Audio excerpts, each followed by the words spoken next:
Hey, seventh grade, what's going on? Couple updates. It's going to come in an email to you guys and your parents too, but I'm going to hopefully try to get your books to you.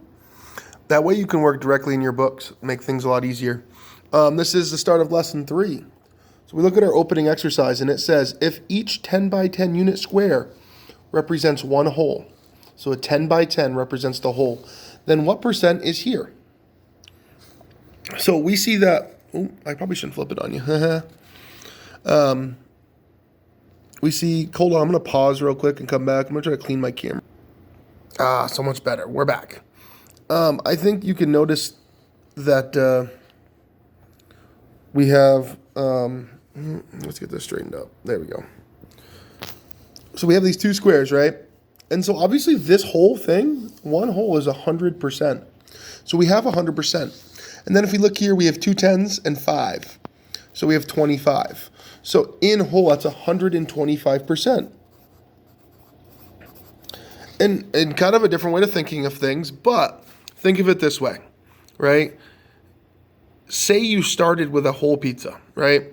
You and a couple of your friends each bought a pizza. And so you're going to eat your whole pizza, which is 100%. But then your friend decides that they're full and they're going to give you that other piece, right? You would have 125%. So just a way to see it, okay? So in the model above, 25% represents a quantity of 10 students. How many students does the shaded region represent? So again, 25% represents 10 students. How many students does the shaded region represent? So we know that 25% is 10. That means that 1% would be 10 over 25. Right? If 10% represents this whole thing, when we look at it, we can do our percentage, or our amount,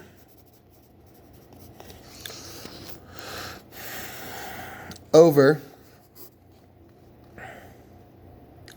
our percentage. And so that's what that 1% is. It's 2/5 of a person. So I understand completely that, well, let me rephrase that. You can simplify this to 2/5 because you divide by 5 over 5. See that? So in the model above, 25% represents a quantity of 10 students. How many students is the shaded region represent? We still have to represent that. How many students total? So that's one way to think of it. Another way to think of this is, okay, 25% is equal to, hold on, 10. Okay, everyone with me? So if I divide this by 25, what's 25 on both sides? What's 25 divided by 25? 1. So we know that 1% is still equal to 10 over 25. Does everyone see that? Make a little more sense? Hoping so. So if we have 1% is that, what's the percentage we have? 125. So we're going to do 10 25ths, which is also 2/5. I'm going to do that over here. So 2/5 times 125. I know 2 times 125, right, because this is just like over 1, would be 250 over 5. 25 divided by 5 is 5, add the 0, so our answer is 50. This whole thing represents 50. Another way you could have thought of this is we have 25%, right? And that equals 10 students. How many 25s are in 125? Well, 25, 50, 75, 100, 125. There's 5. So we could do 5 times 10, which is 50. So we're going to be doing problems like that today. In our first example, and here's a word problem. The members of a club are making friendship bracelets to sell to raise money. Anna, whichever way you want to pronounce it, made 54 bracelets over the weekend. They need to produce 300 bracelets by the end of the week. What percent of the bracelets were they able to produce over the weekend? Okay, so what do we know? We know they need to make 300%. I'm sorry, that is incorrect. See, Mr. Benoit? They need to make 300 bracelets. You know, this is a bad thing. You guys are going to have video to prove that I am sometimes wrong. So they need 300 bracelets. They made 54 bracelets. On weekend. Okay. Now it doesn't want to know anything crazy. It says what percent bracelets were they able to produce over the weekend? And so I'm hoping you remember our equation from earlier in the lessons. We have the whole times our percentage equals our part. Now, we look at this, obviously, which is the whole, which is the part? 300 is the whole, 54 is the part. They want to know what percentage of bracelets did they make on the weekend. Now, we can take a good shot at this, right? Like, what is 50% of 300? It's 150, right? So it's going to be less than 50%. We know that half of 50% would be 25%, and half of 150 is 75. So it's even going to be less than 25%. We know that through simple math right now. So if we get something higher than a 25%, we know we're wrong, right? We're going to be in that range of anywhere from 25 to maybe 10, right? That's a good estimate. So let's plug in and solve. So I have 300 times my percentage. So I'm going to say it's X, right? 300X. Equals my part, which is 54. So I'm going to divide 300 on both sides.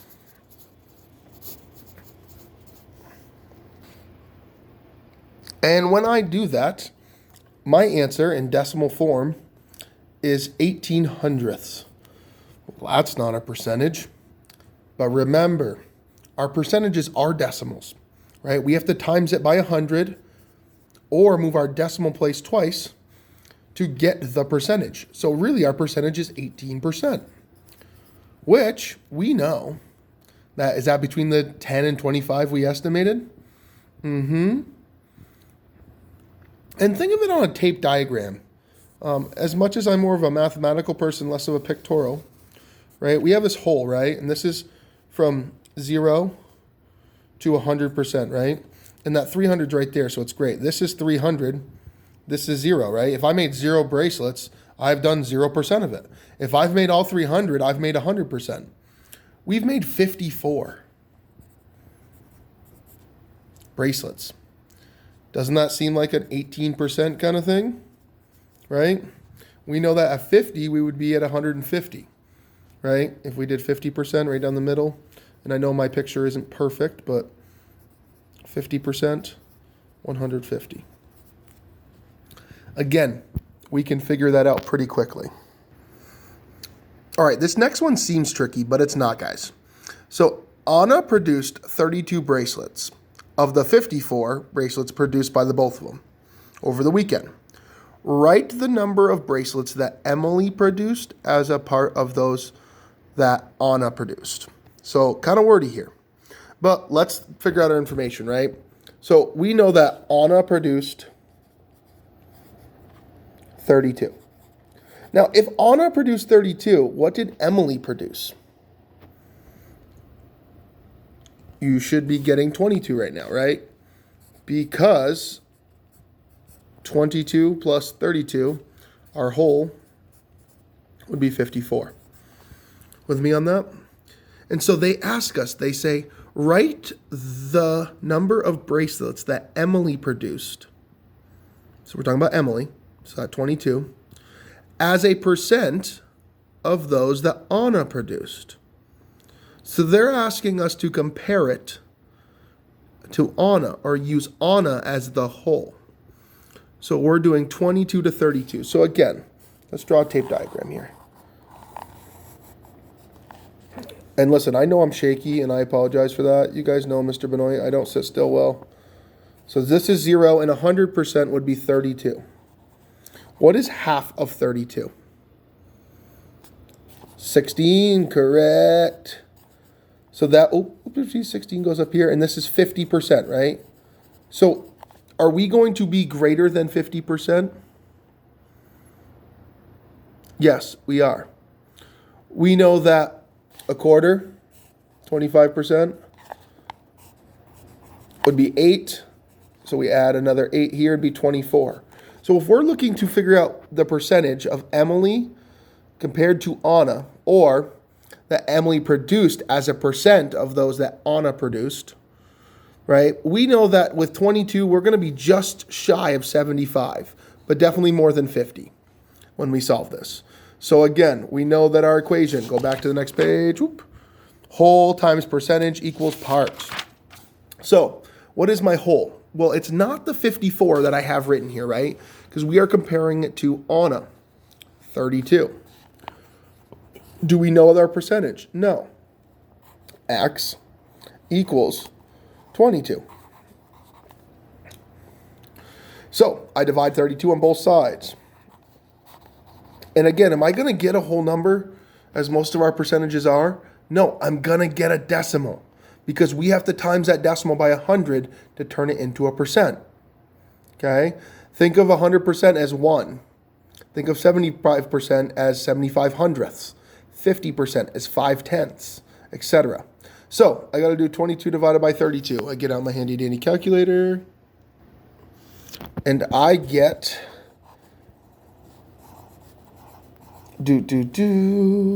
patience for Mr. Benoit, 6,875 ten thousandths, which then I times that by 100, and I can do that in my head. We all can. We just move the decimal 1, 2.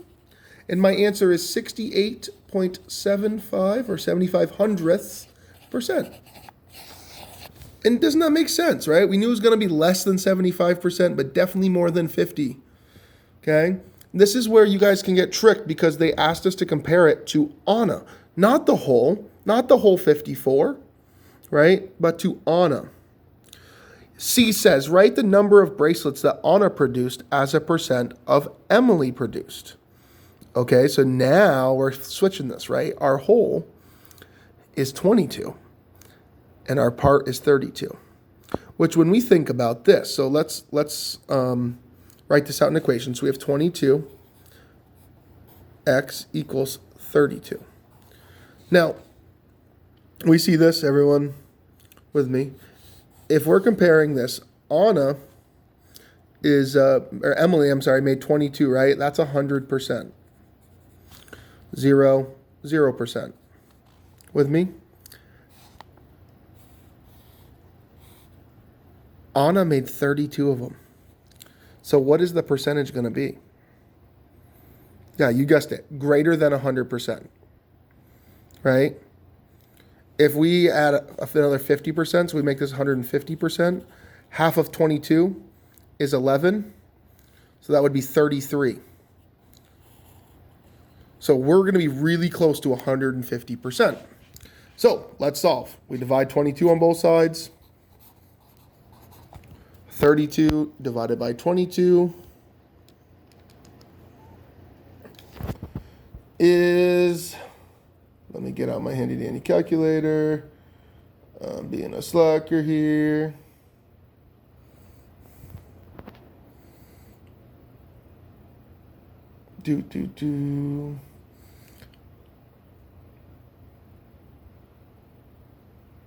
Mine rounded, and that's okay. It's definitely not correct, but we'll take it. It equals 1 and 455 thousandths. And so, again, is that my percentage? No, it's not 1%, because 1% would be like barely any. Right? It'd be less than 1. So we have to times this by 100. Or move our decimal twice. Boom, boom. So my answer is 145 and 5 tenths percent. And again, does not make sense? Pretty close to 150%. And just to show you that, let's like pull out the calculator here. And let's say it was 33. Right? If we're doing 33 divided by 22, we get 1.5, which is, times that by 100, 150%. All right, I'm going to give you a short break. I want you guys to read through all the exercises. So please pause me and read through 1A, 1B, 2, 3, and 4. As I'm reading these, I really think you guys can do these on your own, so I want you to. Remember, like on this first one, and I'll do the first one with you. I'm going to be nice. It's only day 3. So there are 750 students in 7th grade class and 625 students in the 8th grade class at Kent Middle School. What percent is the 7th grade class of the 8th grade class? So again, my whole is going to be the 8th grade. Comparing it to the 8th grade. 7th grade is my part. Okay? And all these problems are like this. Now, so I know my whole is 8th grade, which is 625 students. My part is 7th grade, which is 750. I know. I don't even know if that's the population of Walden right there, but it's how the real world is, guys. A lot of high schools and middle schools like this. So, what do we realize here? Our part is bigger than our whole. And so when we think about this as a tape diagram, right? 0%, 100%, and 100% is 625. We know it's going to be bigger than 100%. Okay? So we set up our equation. Whole times our percentage, which we don't know. So X equals 750. We divide 625 on both sides.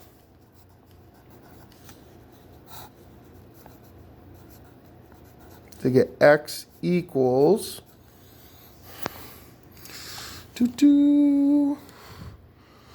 750 divided by 625, 1 2/10. But again, what is our percentage? We got to move it over twice. 1, 2. I have a blank space, so it's 120%. And so the bottom one's pretty easily answered here. The principal will have to increase the number of 8th grade teachers next year if the 7th grade enrollment exceeds 110% of the current 8th grade enrollment. Will she need to increase the number of teachers? Yes, because we are at 120%. So I'm going to take a picture of this. You guys are going to do 2, 3, and 4 on your own.